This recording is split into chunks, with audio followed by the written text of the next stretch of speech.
Alright, Resonance, a Plague Tale legacy. This is a series built on two things, hiding and rats. Thousands of them pouring through medieval France, and a girl with a sling who mostly could not fight back. So here is the first thing to know about the new one.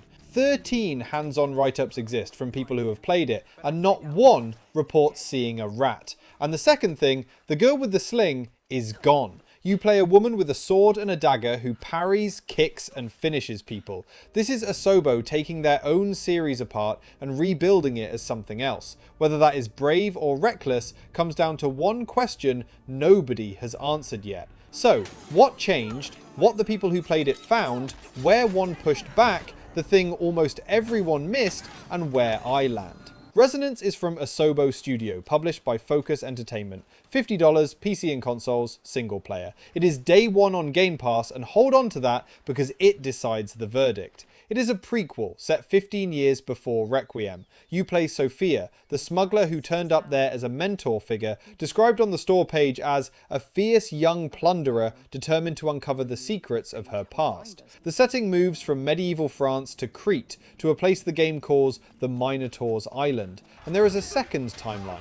The story shifts between Sophia's Middle Ages and ancient Minoan times, and the flashbacks are playable. You get to be Theseus. The store page tells you where this is heading in one line. Outsmart deadly foes, unravel ancient secrets, and confront a mythical creature at the heart of a devastating curse. Roughly 20 hours, says the publisher, which would make it the longest in the series. That is their own number from their own FAQ, and nobody outside the studio has finished it to check. Same studio, same engine, same look, completely different game underneath. Now what actually changed? Because it is more than a new character. The old games were stealth. You hid, you distracted, you pushed the rats around with light and fire, and fighting was what got you killed. The clearest description of the shift came from GameSpot. Stealth, and the ability to manipulate the rats, have seemingly been replaced by exploration, combat, and puzzles. Sophia fights with a sword and a dagger. The sword blocks and parries, the dagger is the finisher.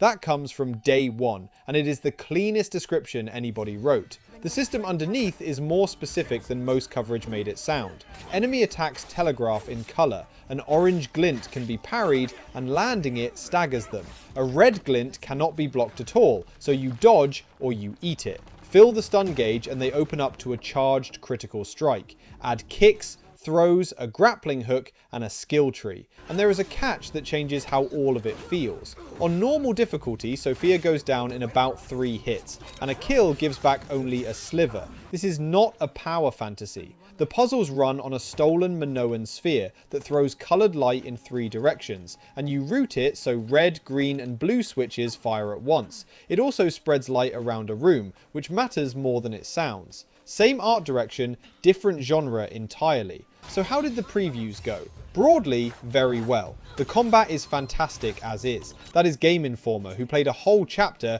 and came out saying Resonance may be the entry that finally earns this perhaps underappreciated franchise more widespread love. At Game Reactor, the combat system doesn't reinvent the wheel, but it's very solid. At Game Spew, it might just be the best yet, at least from a gameplay standpoint. What people kept reaching for was weight. A heavy cinematic quality to the way Sophia moves through encounters, with a real focus on timing, blocking, parrying, dodging. That is the outer haven, and it is the best line anyone wrote about how this plays. The puzzles came out better than expected too. At Shack News, it was the puzzles, not the fighting, that impressed most, and Cog Connected found it surprising how puzzle-dense the game could be. And the comparison that came up more than once was not Dark Souls, it was Tomb Raider. Resonance is what the modern Tomb Raider trilogy was to its predecessors. Tomb exploring, puzzle solving, swinging from hooks, and brutal deaths. That is but why though. The framing at press start went further, a seismic shift, so much so that it really feels like another series entirely. A lot of people, at separate events, arriving at the same sentence. It is a different game wearing a familiar name.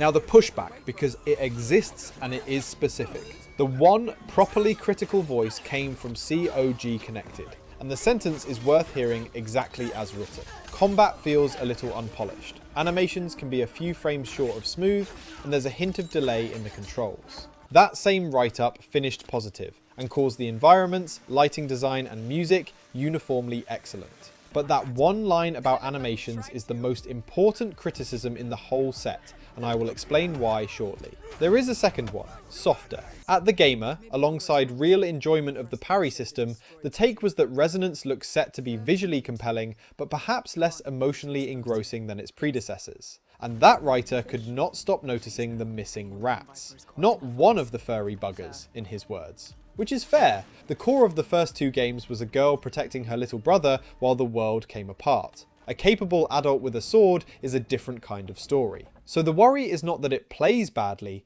it is that it might matter less. Here is the part that explains why this game exists at all. Go back to Requiem. Great reviews, an 83 average, 88% of critics recommending it. But read the complaints instead of the scores, and they are remarkably consistent. The verdict at VGC was an uneven adventure plagued by performance woes, engaging stealth action broken up with clumsy combat. Their pros and cons list, literally, was enjoyable stealth action against dreadful combat. And the performance problem was real. Requiem shipped capped at 30 frames on PlayStation 5 and Series X with no performance mode at all, and it dipped into the 20s in heavy scenes. So look at what Asobo has done since. The two loudest complaints about their last game were dreadful combat and broken performance. Resonance rebuilds the combat from the ground up, and the Steam page advertises 60 frames at 1080 on Ultra for its recommended spec, spelled out where nobody could miss it. This is not a genre change chasing a trend, it is a studio answering its own reviews in public. And here is the thing almost everyone missed, which is the most useful thing in this video.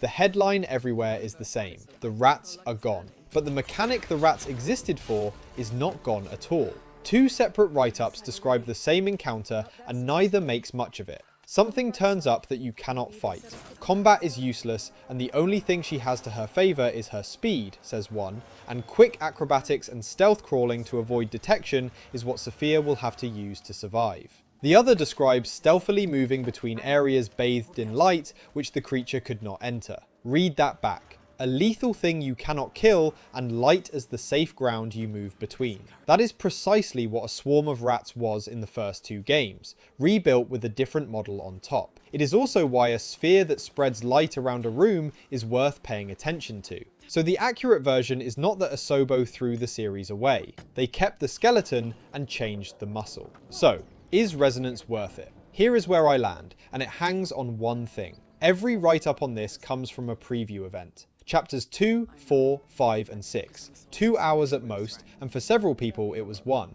The thing everyone praised is the combat, and combat is the mechanic that feels best in hour 1 and worst in hour 12, once you have seen every enemy and every parry window. Nobody has reported back from hour 12, and the one person who looked closely enough to say the animations run a few frames short is describing exactly the flaw that gets worse the longer you play. So if you have Game Pass, this is not a decision. It is there on day 1, it costs nothing extra, and 2 hours will tell you whether the combat has you. Play it. If you are paying $50, wait, and not for long. Read the people who played all 20 hours, because the open question is whether a system that feels great in Chapter 5 still feels great in Chapter 15. That is not a knock on it. The setting is one almost nobody uses, and a studio that rebuilds its combat because reviewers called it dreadful deserves credit for listening. But there is a difference between a game that impresses for 2 hours and one that holds for 20, and a preview can only ever demonstrate the first. So it comes down to this. Game Pass, play it now. Full price, give it a few days and let somebody finish it first. Link is below. If you played Innocence or Requiem, was it the rats that made those games for you, or was it Amicia and Hugo?